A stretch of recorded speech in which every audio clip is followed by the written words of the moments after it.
Hi, I'm back with another 10 games that came out in 1998, and they're pretty darn good, same as in the last few videos. Also, make sure to stick to the very end if you're in the mood for a bit different subject to talk about. So, without further ado, let's jump straight in. Heretic II is a dark fantasy third-person action adventure and a direct follow-up to the first Heretic. It changed its viewpoint from the first person to third, which caused quite a controversy upon its release, as fans of the previous games were not happy about it. Ultimately, I think that the change was for the best, but I wasn't getting into it expecting anything, so I had no reason for disappointment either. What's worth pointing out though, is that despite this new perspective, use of environmental puzzling and platforming is heavily limited, same way it usually is in first-person games. So, the opportunity was a bit wasted on Heretic II. Anyway, you play as Corvus again, and after returning home from banishment, you realize that the mysterious plague has befallen upon the land of Partoris, taking the sanity of those that it didn't straight up kill. And getting back home to the town of Silver Spring is even more painful as you're greeted with the brutal attack by the infected. Somehow, probably using Jedi mind tricks, you manage to escape, but not before you're infected yourself too. Fortunately, because you hold one of the Tomes of Power, the infection is not as instant and devastating as on the rest of the populace. You are far from immune though, and only more resistant and capable of withstanding its effects for longer. So now, despite earning a well-deserved rest in earlier games, being the hero saving the day more than once, you must once more embark on an epic quest to find the cure before you succumb to the effects of the plague. And I gotta tell you that if you're not someone who disregarded Heretic II because of its viewpoint change, you're gonna have a lot of fun. You'll be going through the city, swamps, jungle palace, desert canyon, insect hive and network of deep underground mines, all the way to the castle resting atop of a high mountain. There you will find both the source of the plague and the one responsible, and also learn of your indirect involvement in the infection's creation. Most weapons that you'll use fighting with a wide plethora of various enemies are ranged and spells, and while these bodies will not come at you in legions, you'll have your hands full most of the time throughout the game. Heretic II is fun and a worthy addition to the already hits-packed 1998. Sega Touring Car Championship is the third Sega's foray into PC racing market. First was with stock cars, second with rally ones, and now, well, touring. All originated in the arcades and all are rather decent and fun ports to PC. All also seem very similar, and if they didn't sport different titles, I'd be hard pressed spotting the difference, seeing that all of them are really just glorified arcade racers. Now, don't get this wrong, I like them, all of them in fact, touring being no exception from that. But by 1998 saying that Sega Touring Car Championship was unspectacular was an understatement. By then we had Screamer 2 and both Motor Racer games, so an old arcade port that might have been perhaps impressive couple years earlier was looking bland, simplistic and too late to the party to get a drink, put in an awkward position of having to walk around it, scouting for abandoned red solo cups with leftovers in them, grabbing them and downing whatever it could just to get that little buzz going. And I don't have to tell you that mixing alcohol rarely ends well. Anyway, Too Little Too Late Sega Touring featured 4 tracks only, which compared to what was on the PC market at the same time seemed very limiting. And get this, also 4 cars. Same issue here. That said, these at least for Sega were finally actually real-life cars, so Alfa Romeo 155 V6 Ti, Toyota Supra GT, AMG Mercedes C-Class and Opel Calibra V6. The game features 2 modes, Original Arcade, which runs exactly like it did in the arcades and is de facto for better or worse authentic arcade experience, and PC mode, which is similar but allows use of tweaked cars and is not constrained by the timer. It also splits in Championship, Time Attack and 2-player split screen, which I have to say is the best thing in the entire game and definitely most fun. To summarize, Sega Touring Car Championship is not a bad game, it's exactly what it was in the arcades, but in 1998 it was not only a bit too late, but also not what PC players wanted either. We craved addicting gameplay and a lot of features, the more the better, which in terms of racers meant either tracks or cars or graphics, preferably all 3 at once. Need for Speed 3 Hot Pursuit is arguably the best out of 3 Need for Speed games. Not my favorite, but I will not dispute the claim as it's objectively correct.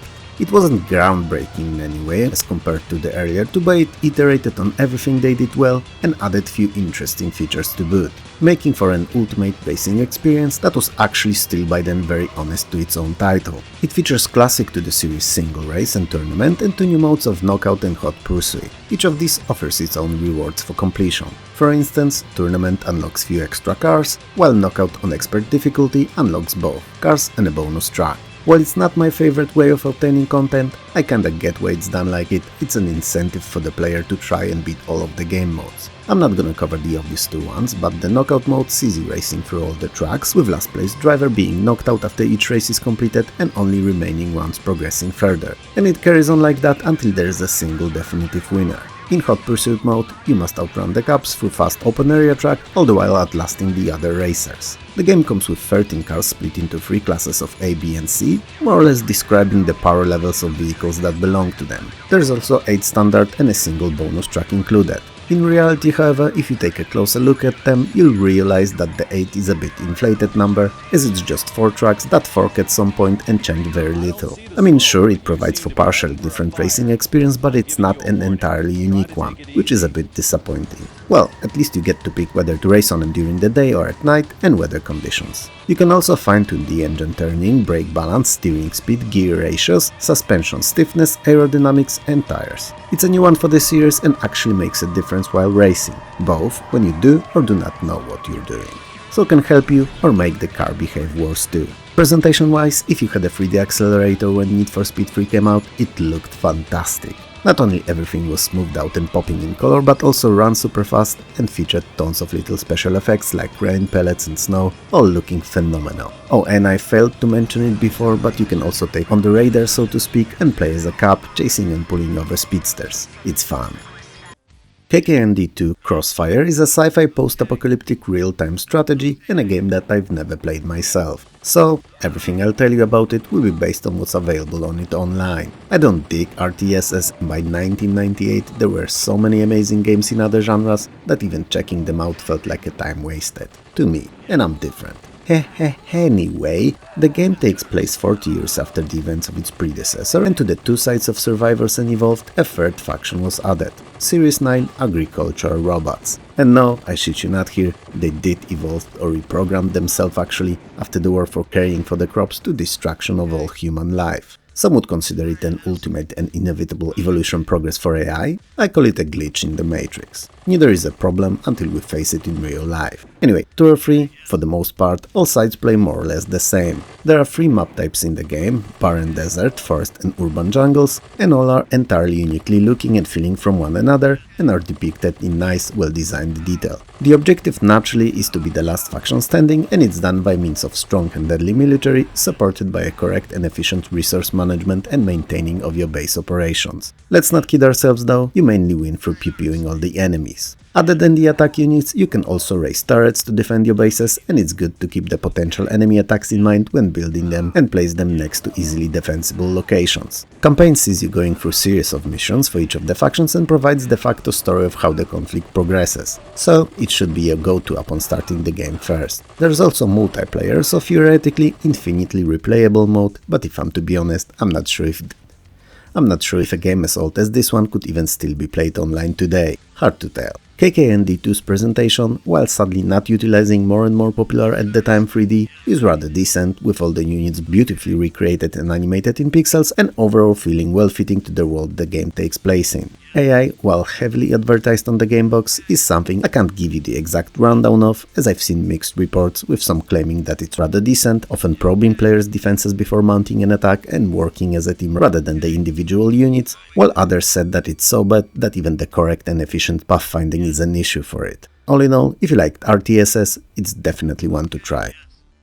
At the time of its release, Jackrabbit 2 was the best PC 2D platform shooter and a much better game than its already rather stellar predecessor. Story-wise, as Jazz was about to marry his girlfriend Eva Irlong, pretty cool name I must add, his arch-nemesis, because every hero needs one, Devon Shell, the turtle, stole Jazz's wedding ring. And if you think that that's nefarious, you're wrong, cause the ring is just a part of Devon's much more evil plan. He intends to use it in his time machine to go back in time, kill Jazz's parents and thus preventing Jazz from ever being born. Pretty dark for as colorful game as this one, isn't it? If that wasn't enough, both Jazz and his best man, his brother Spaz, are locked off in a dungeon by Eva's demon of a mother. Well, I'm exaggerating, there's only one demon and it's my boss's wife, but Eva's mother is a close second. Now you, playing as Jazz or Spaz, or both for that matter with a friend, have to retrieve the ring and deal with Divan once and for all. The gameplay is more or less identical to that in the predecessor, but presented in juicy high resolution and super smoothly animated and scrolling. Both of the characters are tad different in how they work, so Jazz, same as before, can glide down using his ears and jumps higher.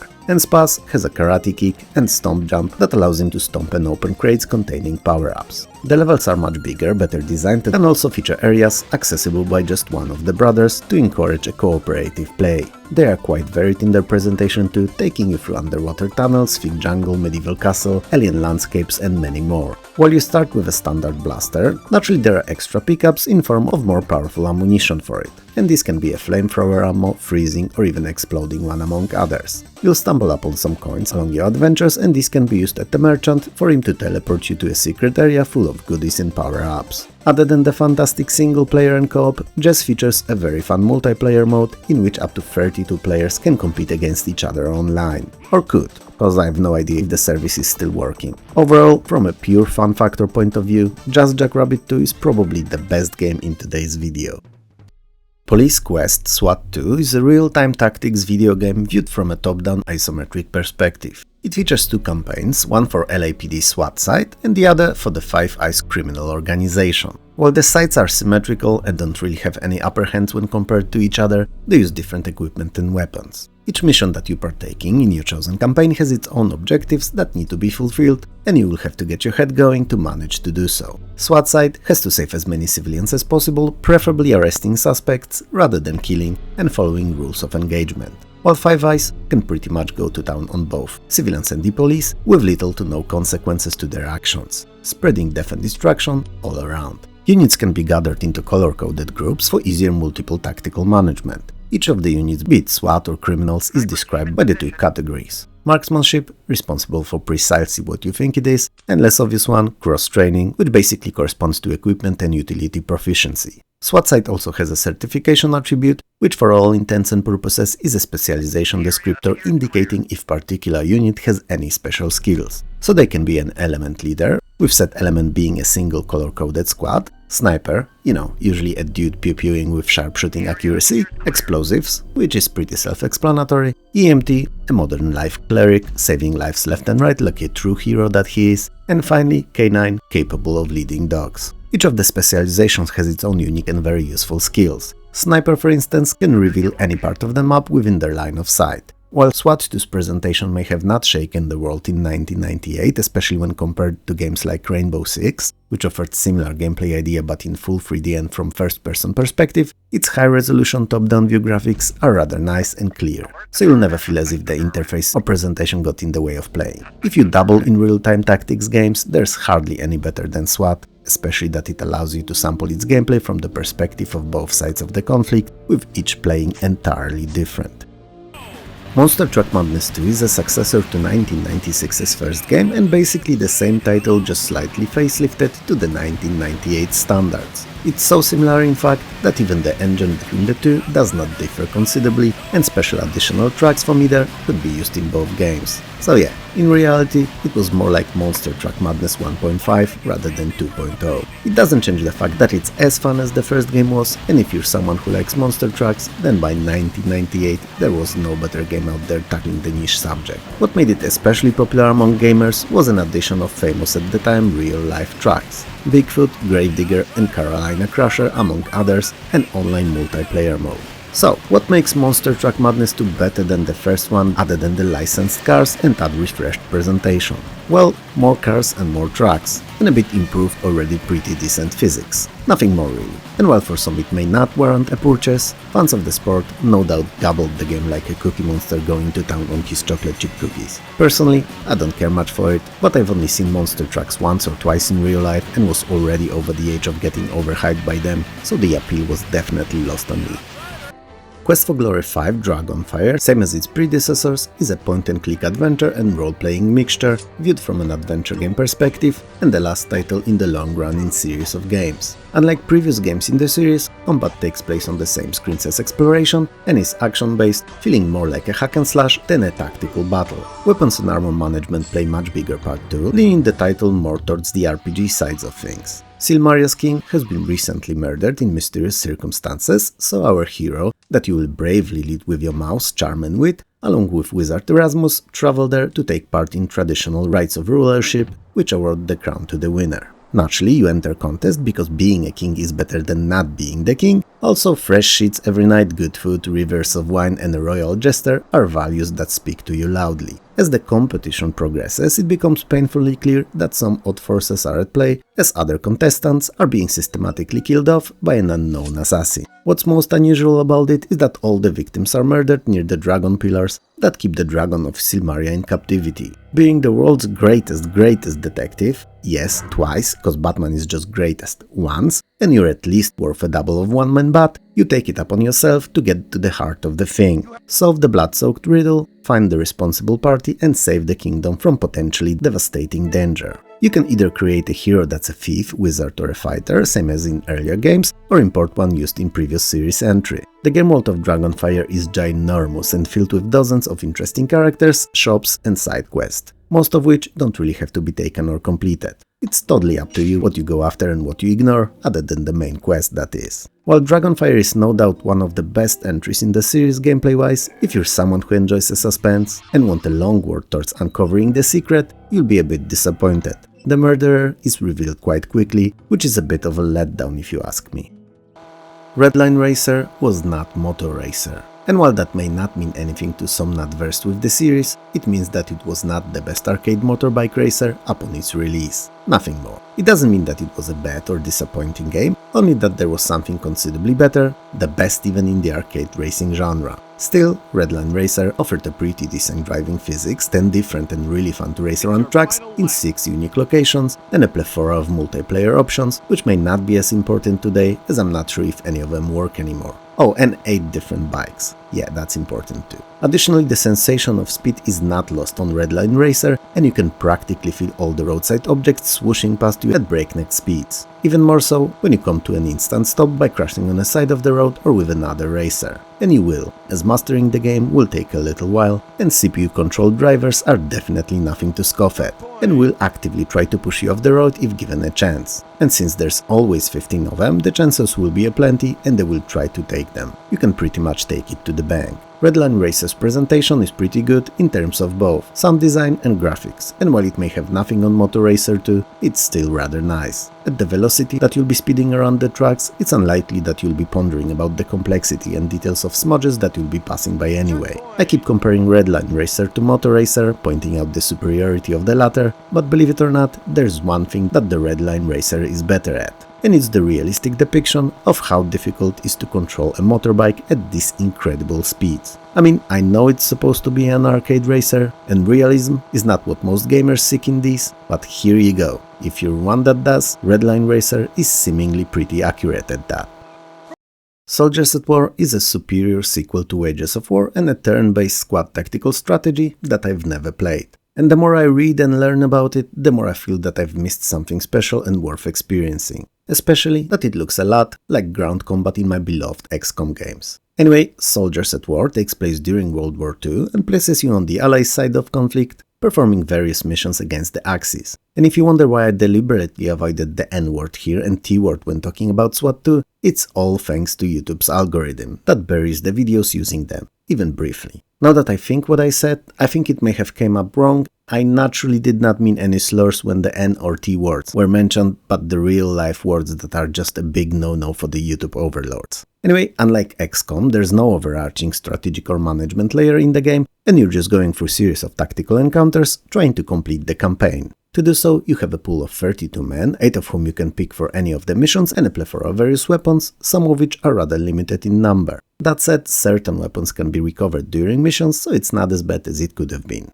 You'll come across stuff like pistols, knives, semi-auto rifles, bolt-action guns, machine guns, bazookas, flamethrowers, sniper rifles, and numerous explosives among others. So when it comes to equipment, variety will not be an issue. Interestingly enough, other than the standard for the genre mechanics, you've few unique ones, like picking up wounded to take them to safety, using radio to call for support, and reinforcements arriving late mid-battle, to name a few. Your soldiers have various abilities, they gain experience and grow between the missions, but can also get wounded, making them unavailable for a while, or even killed. All that makes for a rather fresh feeling and action-packed gameplay, if that makes sense even when talking about turn-based title. The only bad thing I found repeated about the soldiers at war, basically everywhere I looked, were the interface and controls, both apparently being clunky and not user-friendly, requiring time to get used to, and overall feeling as if they itself were 5 years older than the game was. Now, I've not had a chance of confirming or denying it myself, but I've added Soldiers at War to my to-play when I win the lottery list of games, so hopefully I'll get to sample it at some point in the future.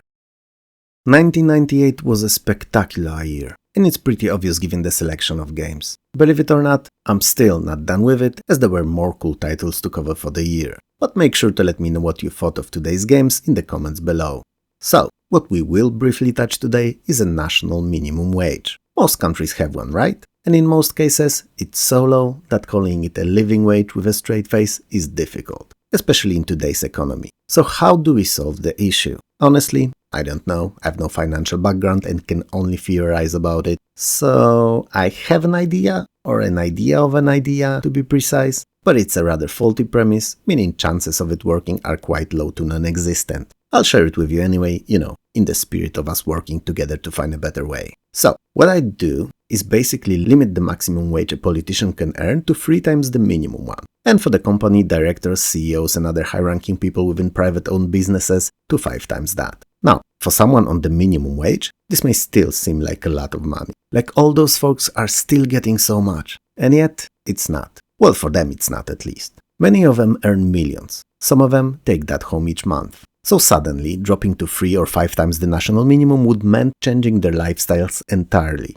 which would be a huge issue, no doubt about that. So, the ball would be in their corner. And there are 2 possible solutions out of that kind of a situation. First, ideal, but sadly much less likely, would be making sure that the laws are passed that would raise the minimum wage considerably. This in turn would pose a whole plethora of its own possible issues, because implemented incorrectly, for instance by raising it to the level of 1/3 of what most wealthy are getting, would impose a huge, nay, astronomical costs on the companies and create a national problem on a much bigger scale. Proper solution would be raising the minimum noticeably, in the same time lowering the pay of well-off executives so that the overall expenditure for the companies would remain more or less what it is now. While I would like this approach to work, it's only in the realm of dreams now. And a second outcome, that is far more likely if appropriate laws would be passed, would create a grey zone. And while officially the wages of everyone would be held to the required letter of the law, the corruption and bribery would skyrocket, and unaccounted for cash would flood the world.